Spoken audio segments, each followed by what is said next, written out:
Kozhikode medical കോളേജിലെ ICU പീഡന കേസിലെ അതിജീവിത കമ്മീഷൻ ഓഫീസിന് മുന്നിൽ വീണ്ടും സമരം തുടങ്ങിയിരിക്കുകയാണ്. പ്രതിക്ക് അനുകൂലമായി റിപ്പോർട്ട് നൽകിയ ഡോക്ടർക്കെതിരായിട്ടുള്ള അന്വേഷണ റിപ്പോർട്ടിൻ്റെ പകർപ്പ് ലഭിക്കണമെന്നാവശ്യപ്പെട്ടുകൊണ്ടാണ് ഇവർ സമരം ആരംഭിച്ചത്. ആദ്യം 3 ദിവസം സമരം ചെയ്തെങ്കിലും ഒരു 2 ദിവസം കാത്തിരിക്കാൻ വേണ്ടി ഇവരോട് ആവശ്യപ്പെടുകയായിരുന്നു. പിന്നീട് നടപടിയൊന്നും ഇല്ലാത്തതിനാൽ വീണ്ടും ഇവർക്ക് ഇവിടെ സമരമിരിക്കേണ്ട അവസ്ഥയിലേക്ക് പോയിരിക്കുകയാണ്. നമുക്ക് നമ്മുടെ മുമ്പിൽ ഇതിലെ കൂടുതൽ ആളുകളുണ്ട്. ഇപ്പോൾ എന്താണ് നിലവിലൊരു അവസ്ഥ, എന്താണ് അവരുടെ ഭാഗത്തു നിന്ന് വരുന്ന ഒരു മറുപടി? ഇപ്പോൾ ഞങ്ങൾ ഐജിനെ കണ്ടപ്പോൾ വിവരങ്ങളൊക്കെ ധരിപ്പിച്ചിട്ടുണ്ട്. അപ്പം അവർ പറഞ്ഞത് നിയമ തടസ്സം എന്തെങ്കിലും ഉണ്ടോ നോക്കട്ടെ എന്നാണ് പറഞ്ഞിട്ടുള്ളത്. ഇപ്പോൾ നമ്മൾ പറഞ്ഞിട്ടുണ്ട്, കോടതിയിൽ എത്താത്ത കേസാണിത്. ഞാൻ കൊടുത്തൊരു പരാതിയുടെ ഒരു അന്വേഷണം നടന്നു, അത് FIR പോലും ഇട്ടിട്ടില്ല. അപ്പോൾ അതിൻ്റെ റിപ്പോർട്ട് കിട്ടാനുള്ള അവകാശം നമുക്ക് ഉണ്ടെന്നുള്ള കാര്യങ്ങൾ പറഞ്ഞിട്ടുണ്ട്. അപ്പോൾ IG പറഞ്ഞത് എത്രയും പെട്ടെന്ന് തരാൻ നോക്കാമെന്നുള്ള പറഞ്ഞിട്ടുണ്ട്. ഈ അന്വേഷണ റിപ്പോർട്ട് തരാനുള്ളൊരു തടസ്സമായിട്ട് അവരെന്താണ് പറയുന്നത്? അവർ ആദ്യം പറഞ്ഞത് അതിലുള്ള വ്യക്തികളുടെ ജീവന് എന്തെങ്കിലും ആപത്തുണ്ടാകുമെന്നാണ് ആദ്യം എനിക്ക് റിപ്പോർട്ട് വന്നത്.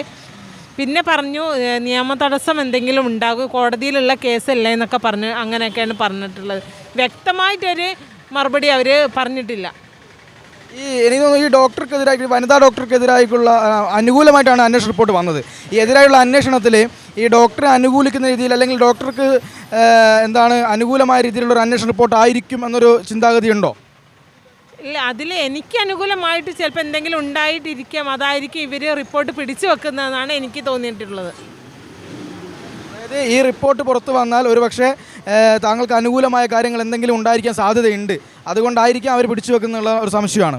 അതെ, തീർച്ചയായിട്ടും അത് തന്നെയാണ്. അത് അല്ലാതെ എനിക്ക് ആ റിപ്പോർട്ട് തരുന്നതിന് ഇവരുടെ ഭാഗത്ത് നിന്ന് വേറെ തടസ്സങ്ങളൊന്നും ഇല്ലല്ലോ. നമ്മളൊരു അന്വേഷണ റിപ്പോർട്ടല്ലേ ആവശ്യപ്പെട്ടത്, വേറൊരു കാര്യങ്ങളും അല്ലല്ലോ. ഇപ്പം ഒരു 3 ദിവസം ഇവിടെ സമരം ഇരുന്നിരുന്നു. അപ്പം വീണ്ടും അവരുടെ സമരം ഒന്ന് നിർത്തിവെക്കാൻ വേണ്ടി പറഞ്ഞു. അതിനുശേഷം വീണ്ടും ഒരു സമരം ആരംഭിക്കേണ്ടതിൻ്റെ ഇത് റിപ്പോർട്ട് കിട്ടാത്തതിൻ്റെ പശ്ചാത്തലത്തിലാണ്. തീർച്ചയായിട്ടും 6 ദിവസം ഇരുന്നു. 6 ദിവസം ഇരുന്നതിന് ശേഷമാണ് താൽക്കാലികമായിട്ട് നിർത്തിവെക്കുന്നതെന്ന് പറഞ്ഞത്. അപ്പം അതിന് ശേഷം 3 ദിവസത്തിനൊക്കെ മറുപടി പറയാമെന്ന് പറഞ്ഞിട്ട് ഇതുവരെ മറുപടിയും പറഞ്ഞിട്ടില്ലായിരുന്നു. അതുകൊണ്ടാണ് വീണ്ടും ആരംഭിച്ചത്. എന്താണ് ഇപ്പോൾ കൂടെ ഇരിക്കുന്ന ഒരാൾ എന്നുള്ള നിലയ്ക്ക് വീണ്ടും ഒരു സമരത്തിലേക്ക് പോകേണ്ട ഒരു അവസ്ഥ ഇവിടെ ഉണ്ടായിരിക്കുന്നു, എന്താണ് പറയുന്നത്? അത് അധികാരികൾ ICUവിൽ പീഡനം നടന്നു എന്നത് തന്നെ നാടിനെ മനസാക്ഷിയെ ഞെട്ടിച്ചൊരു സംഭവമാണ്.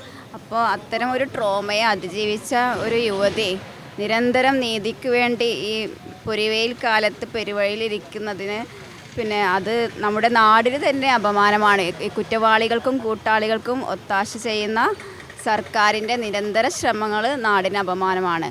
അപ്പോൾ ഇത്തരം ഒരു സർക്കാർ സംവിധാനത്തിന് കീഴിലാണ് ഇത്തരം ഒരു സംഭവം നടന്നത് എന്നതുകൊണ്ട് സർക്കാരാണ് പ്രാഥമികമായിട്ടും ഈ അതിജീവിതയ്ക്ക് നീതിക്ക് വേണ്ടി മുന്നിൽ നിൽക്കേണ്ട ഒരു സംവിധാനം സർക്കാരാണ്. ആ സർക്കാർ തന്നെ നീതി നിഷേധിക്കുന്നത് ഇവർ ഏറ്റുവാങ്ങിയ ട്രോമയ്ക്ക് അതിനുമേൽ കൂടുതൽ ട്രോമ ഇവരെ ഏൽപ്പിക്കുന്ന ഒരു നീക്കമാണ് എന്നാണ് പറയാവുന്നത്. ഇത് ഒരിക്കലും ആവർത്തിക്കുവാൻ പാടുള്ളതല്ല. ഇത്തരം നീതി നിഷേധങ്ങളാണ് ഇത്തരം കുറ്റകൃത്യങ്ങൾ നിരന്തരം തുടരുന്നതിന് കാരണമായിട്ടുള്ളത് എന്നാണ്.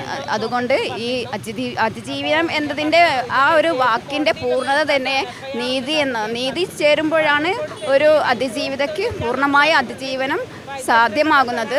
നീതി ലഭ്യമാകുമ്പോൾ മാത്രമാണ്. എത്രയും പെട്ടെന്നൊരു നീതി കിട്ടണം എന്നുള്ളത്. അതെ, എത്രയും പെട്ടെന്ന് നീതി ലഭ്യമാക്കണം.